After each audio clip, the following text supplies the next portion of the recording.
Hello students, टेक्सोलॉजी in biology में आप सभी का स्वागत है। और आज का टॉपिक है हमारा प्लांट किंगडम, यानी कि हम लोग class 11th NCERT third chapter शुरू करने जा रहे हैं, प्लांट किंगडम।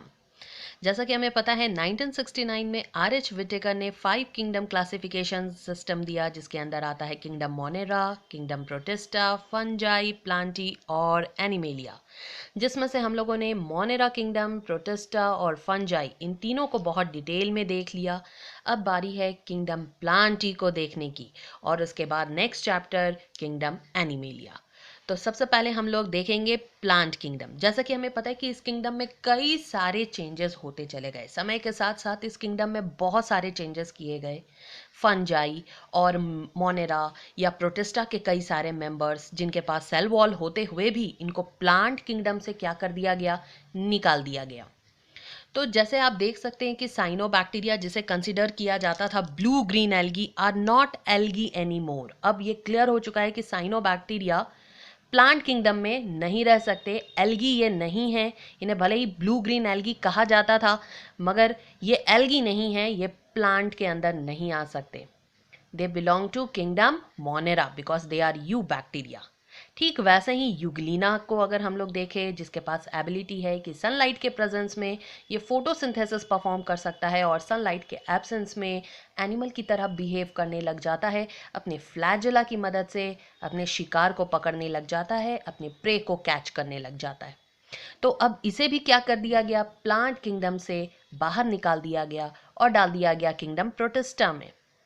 ठीक वैसे ही फंजाई, जो काफ़ी हद तक प्लांट के जैसा दिखाई देता था और सेल वॉल भी प्रेजेंट था जो काइटिन का बना था, मगर क्लोरोफिल पिगमेंट नहीं होने की वजह से फोटोसिंथेसिस परफॉर्म नहीं कर सकता था, और इसे भी क्या कर दिया गया, प्लांट किंगडम से बाहर निकाल दिया गया और एक सेपरेट किंगडम फंजाई बना दिया गया।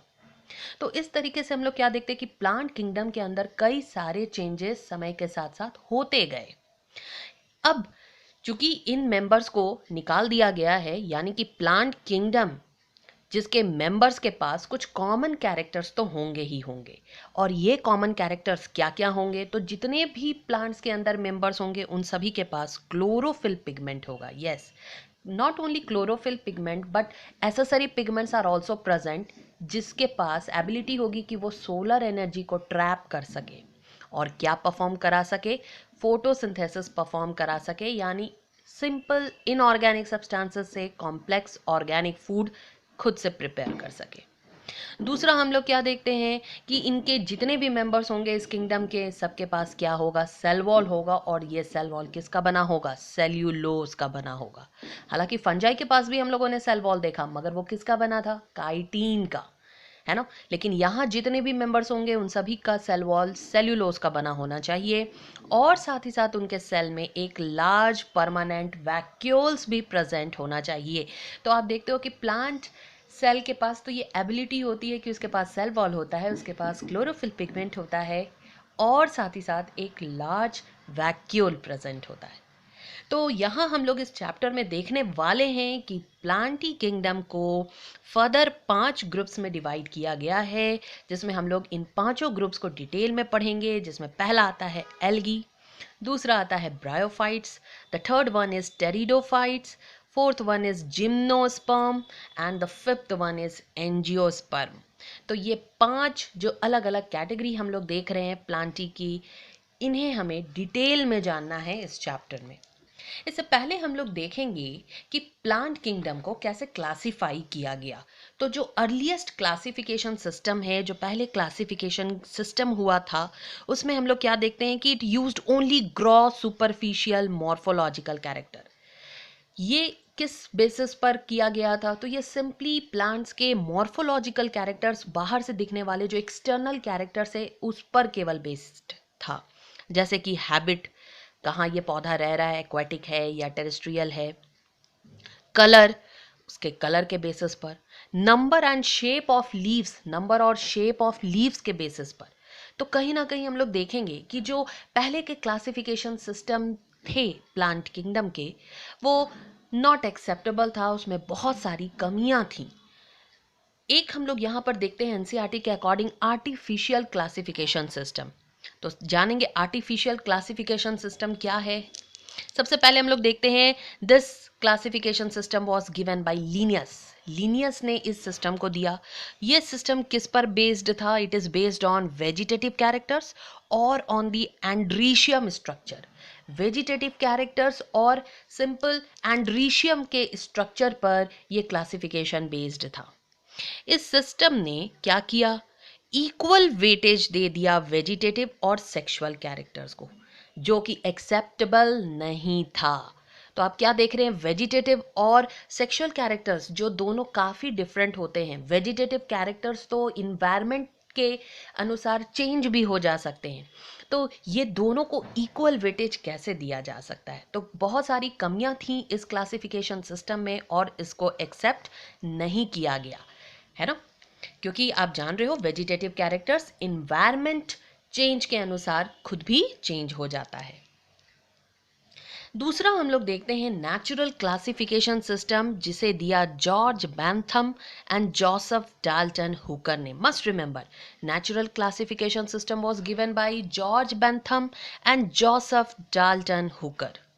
ये किस पर बेस्ड था? तो ये केवल एक्सटर्नल फीचर पर ही बेस्ड नहीं था, बल्कि इंटरनल फीचर्स को भी कंसिडर किया गया, जैसे कि अल्ट्रा स्ट्रक्चर, एनाटॉमी, एम्ब्रियोलॉजी कैसे डेवलपमेंट हुआ, एंड फाइटोकेमिस्ट्री प्लांट की केमिस्ट्री।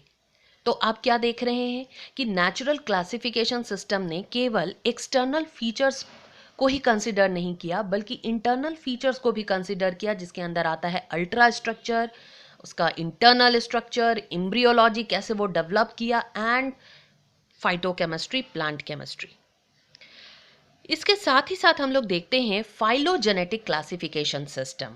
फाइलोजेनेटिक क्लासिफिकेशन सिस्टम जो इवोल्यूशनरी रिलेशनशिप पर बेस्ड होता है between different organisms, and this is also acceptable. तो ये फाइलोजेनेटिक क्लासिफिकेशन, आपको पता है कि क्लासिफिकेशन बिना इवोल्यूशनरी रिलेशनशिप को कंसिडर किए नहीं किया जा सकता है। So phylogenetic classification system based on evolutionary relationship between various organisms are acceptable. तो आप देखेंगे वैसे ऑर्गेनिज्म जो सेम टैक्सा को बिलोंग करते हैं, organism belonging to same taxa have a common ancestor. तो इस सिस्टम के अंदर वैसे ऑर्गेनिज्म जो एक ही टैक्सा के अंदर रखे गए हैं या जो एक ही टैक्सा को बिलोंग करते हैं, इसका मतलब क्या है कि उनका एंसेस्टर कॉमन है।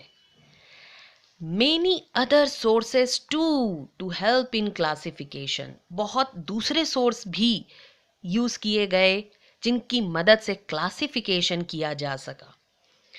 When there is no supporting fossil evidence, जब कोई फॉसिल एविडेंस नहीं मिल पाता है, क्योंकि आपने अभी अभी जाना कि क्लासिफिकेशन आसान हो जाता है जब इवोल्यूशनरी रिलेशनशिप को कंसिडर किया जाता है, लेकिन कई बार ऐसा भी तो होता है कि कोई फॉसिल एविडेंस ना मिले। तो जब कोई फॉसिल एविडेंस नहीं मिलेगा तब क्लासिफिकेशन कैसे किया जाए? तब तो क्लासिफिकेशन में कई सारे कंफ्यूजन्स आएंगे। तो इन कंफ्यूजन्स को रिजॉल्व करने के लिए नाउ अ डेज टैक्सोनॉमिस्ट कई तरह के टैक्सोनॉमी का इस्तेमाल करते हैं, कई डिफरेंट तरीके का क्लासिफिकेशन इस्तेमाल करते हैं, जैसे numerical taxonomy, cytotaxonomy, chemotaxonomy. सबसे पहले हम लोग आ जाए न्यूमेरिकल टैक्सोनॉमी, जिसमें कंप्यूटर की मदद ली जाती है और जो भी प्लांट्स होते हैं उसके एक्सटर्नल फीचर्स जो ऑब्जर्वेबल कैरेक्टर्स होते हैं उनको कंसिडर किया जाता है। उन कैरेक्टर्स को नंबर और कोड्स दिए जाते हैं और जितने भी कैरेक्टर्स होते हैं उन सभी को इक्वल वेटेज दिया जाता है, ताकि आप एक साथ कई सारे कैरेक्टर्स को एनालाइज कर सके। तो कंप्यूटर की मदद से एक साथ 100 कैरेक्टर्स को भी क्या किया जा सकता है? कंसिडर किया जा सकता है। तो जैसे सपोज आपने क्या देखा कि जब कोई फॉसिल एविडेंस नहीं मिल पाता है, there is no supporting fossil evidence, तो हम लोग किसकी मदद ले सकते हैं? न्यूमेरिकल टैक्सोनॉमी की मदद ले सकते हैं।